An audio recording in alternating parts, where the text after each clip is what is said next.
Bueno, continuando con el curso de materiales en ingeniería, vamos a la última parte, que es deterioro de los materiales, donde se ve la durabilidad y la corrosión. ¿Ok?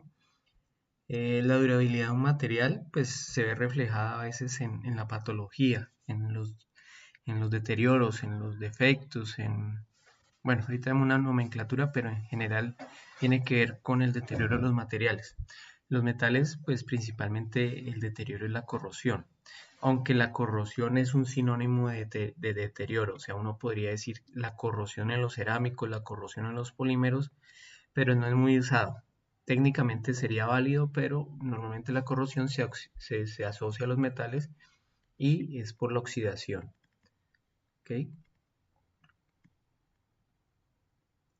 Los cerámicos, me voy a enfocar en dos, en los ladrillos y en el cemento Portland, ya los menciono.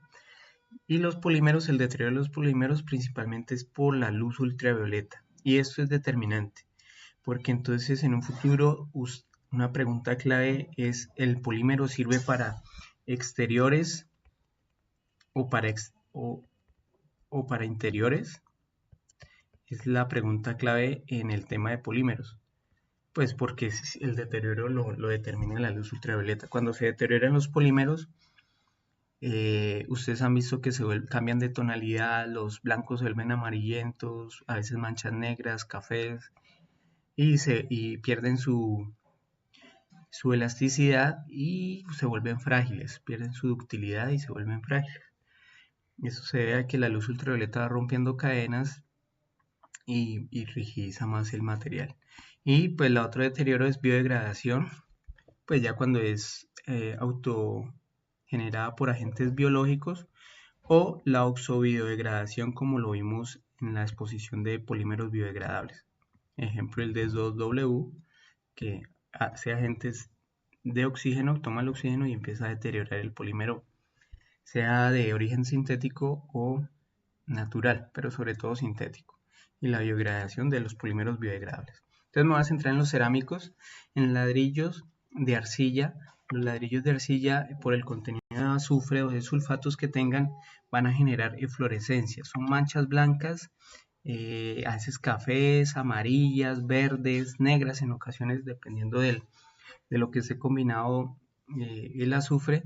Y esas eflorescencias, esas manchas, con el tiempo van a generar alguna erosión en el material, o sea, lo vuelven erosionado, no queda completamente en la superficie plana, lisa, como uno los ve en ladrillos nuevos, sino erosionado. Esa erosión en materiales se llama criptocristalografía. Y esa criptocristalografía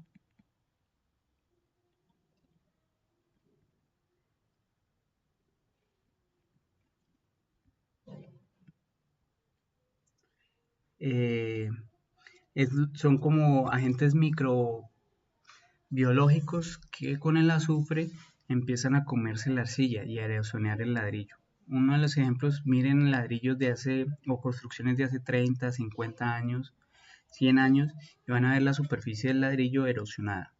Digámoslo, el edificio A de la ICESI comparado con el edificio E, ¿sí? O el L, ¿sí? Que no tienen tantos años y van a ver la superficie. Es como el deterioro de los ladrillos como tal.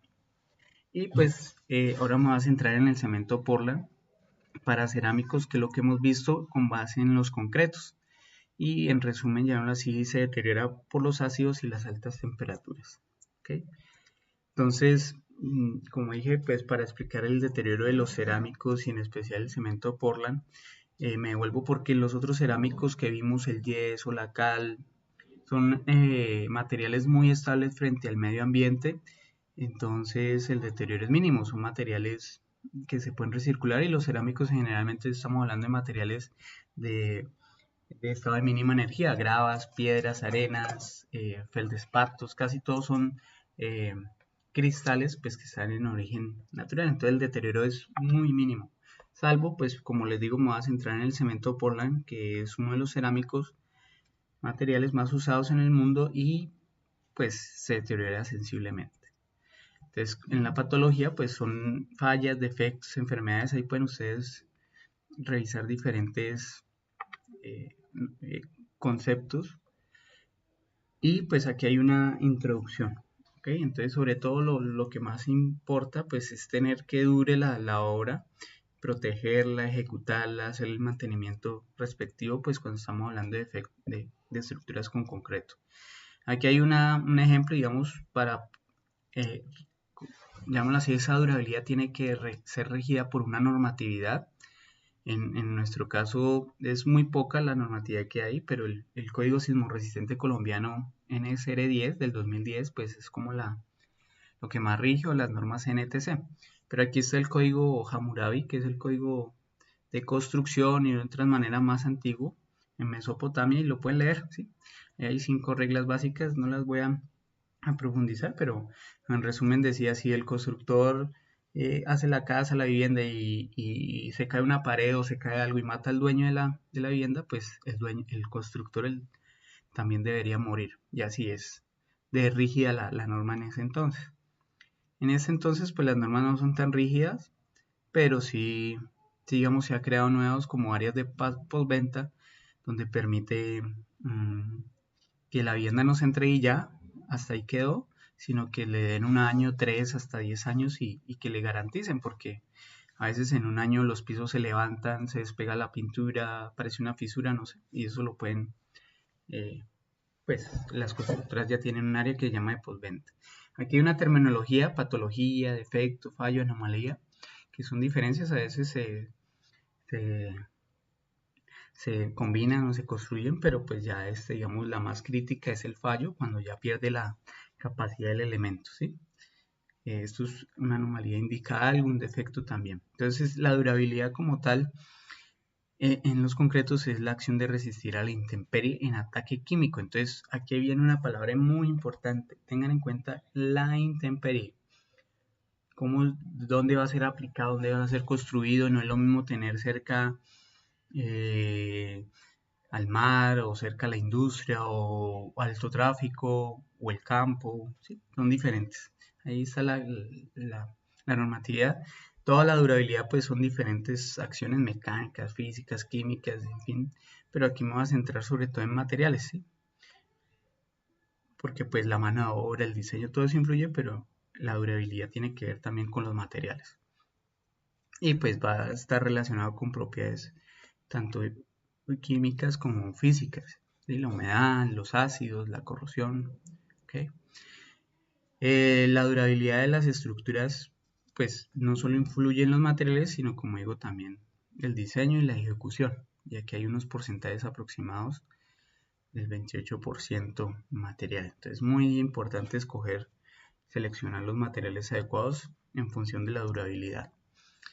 Y pues aquí hay algo muy importante de entender, que el concreto es un recubrimiento de la armadura. O sea, yo lo que hago es proteger ese acero. Armadura se refiere al acero, que son los huesos de la estructura. Y si tengo un mal concreto, pues oxida el acero y los huesos se deterioran, por llamarlo así, huesos. La estructura se deteriora y puede colapsar, puede fallar. Entonces tengo que generar un excelente o muy buen concreto, porque es el recubrimiento, el protector. Entonces voy a colocar este ejemplo. En lo naranja, hagan de cuenta que es el concreto, abajo es lo verde, esta capa, perdón, el acero es el gris, y lo verde se llama pasividad del acero. Esa pasividad del acero es una capa protectora que el mismo acero genera, porque es a altos pHs, y estamos hablando que el concreto más o menos tiene un pH de 13, muy alcalino. Oxida rápidamente el acero, pero ese óxido, como es tan acelerado por el pH, genera esa capa de pasividad y se vuelve protectora. Entonces, lo menos que quiero es que esa capa se pierda. Entonces, como digo acá, pues todo este concreto, todo este espesor de concreto sería el recubrimiento para proteger. ¿Sí? Entonces hay causas externas y factores que incrementan también el deterioro, ténganlo en cuenta. Temperaturas altas, mal curado. Aquí vamos a ver algo: que baja compacidad del concreto.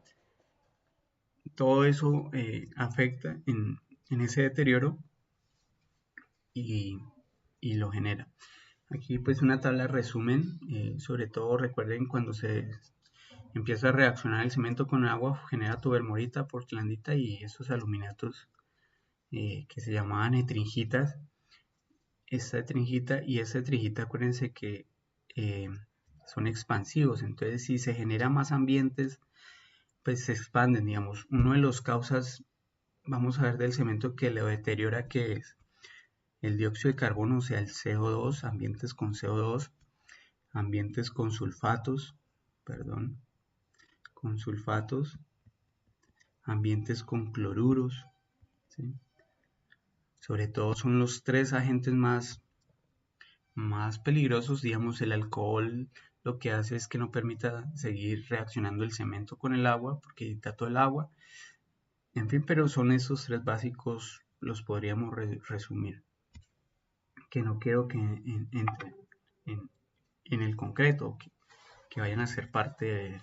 Entonces, como pues la idea que para generar un buen concreto es baja permeabilidad, que esté compacto, que no pueda entrar el CO2, que no pueda entrar el cloruro si estoy en una fábrica de hipoclorito, digamos, o en unos tanques de almacenamiento de agua y le echan cloro para purificar el agua, o cerca al mar, o, eh, o sulfatos, o los sulfatos en residuos de cañería, de plantas de tratamientos de aguas residuales, cañaduzales, no sé, de la industria papelera, en fin, muchos sulfatos. Donde haya contenido de carbón, ahí los carbones tienen sulfatos y liberan. Entonces también genera en zonas industriales. ¿Cómo se genera esa baja permeabilidad? Bajas relaciones agua-cemento. ¿Okay? Por debajo de 0.45. Lo ideal es que sea 0.4. ¿Okay? Recuerden que eso genera más pasta, pero necesito entonces un aditivo para generar fluidez en el caso. Necesito adición de materiales cementantes suplementarios, lo que vimos en la unidad 6, esas puzolanas, esas cenizas volcánicas, cenizas de carbón o cenizas volantes, fly ash, escorias, en fin, curados, tienen que ser curados que sigan reaccionando, o sea, el gel del cemento, si se recuerdan del gel del cemento, o sea, la tobermorito esa va cerrando poros y va permitiendo baja permeabilidad.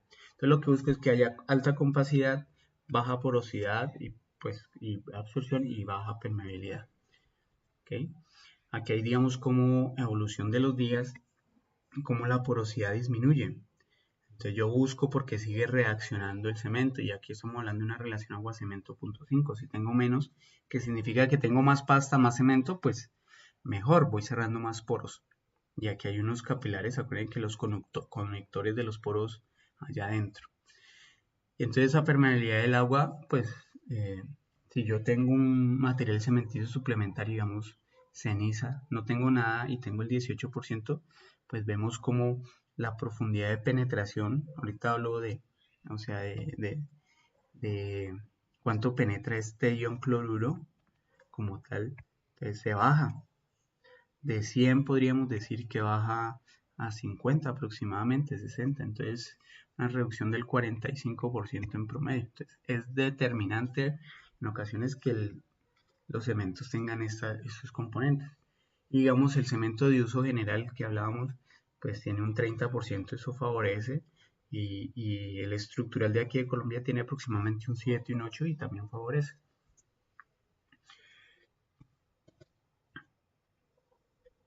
Eh, Aquí pues hay una vida útil de diseño que también recuerden entonces la calidad en el eje Y y el tiempo. Al comienzo pues la idea es que yo entre una estructura y genere una vía de diseño, pero se genera una vía de servicio. Este es un factor de seguridad que yo tengo que tener en cuenta. No puedo hacer diseño y servicio porque de pronto la gente no puede tener la misma velocidad de solución o que sobrecargan una estructura o que modifican un material, entonces tengo que tener un factor de seguridad, esto que estoy subrayando. Entonces tengo que, pues aquí ya empieza el deterioro, cuando se termina ese servicio, y aquí ya es la falla, de aquí a allá es el colapso, la falla, que la idea es que no ocurra, que se refuerce o se demuela controladamente, ¿ok? Y pues, como les digo, lastimosamente en Colombia no hay una norma que diga la durabilidad, mientras que les traigo esta norma europea, española, que antes de construir se le dice, para industriales, estructuras industriales, edificios o viviendas, la durabilidad tiene que ser 50 años, tiene que ser, digamos, 15 años dependiendo si es la industria o 50, etcétera. Esto debería ser muy importante tenerlo en cuenta, y por eso se debería hacer antes un estudio de impacto patológico, o sea, cómo se va a deteriorar el material y establecer realmente cuánto me dura. Pero aquí en Colombia no se hace. La realidad es que solo se fijan las propiedades mecánicas y no químicas. Estas se tienen que ver con propiedades químicas como tal. Entonces, como le digo, influye todos los valores de diseño, los agresores externos, y tengo que seleccionar bien una relación agua-cemento, el curado, una resistencia, que el cementante, o sea, el tipo de cemento resista al ataque. ¿Se acuerdan el tipo 5 que vimos en la unidad de cerámicos? Pues resiste a sulfatos. Ese sería un buen cemento para zonas industriales. Eh, o digamos materiales cementicios para proteger el acero, o para, como digo, los MCS que mencionaba antes, como las cenizas. Okay, entonces voy a dejar este primer video acá, y aquí entramos en detalle cuáles son como los deterioros puntuales. Ya los he mencionado, pero los voy a explicar y cómo sucede. Gracias.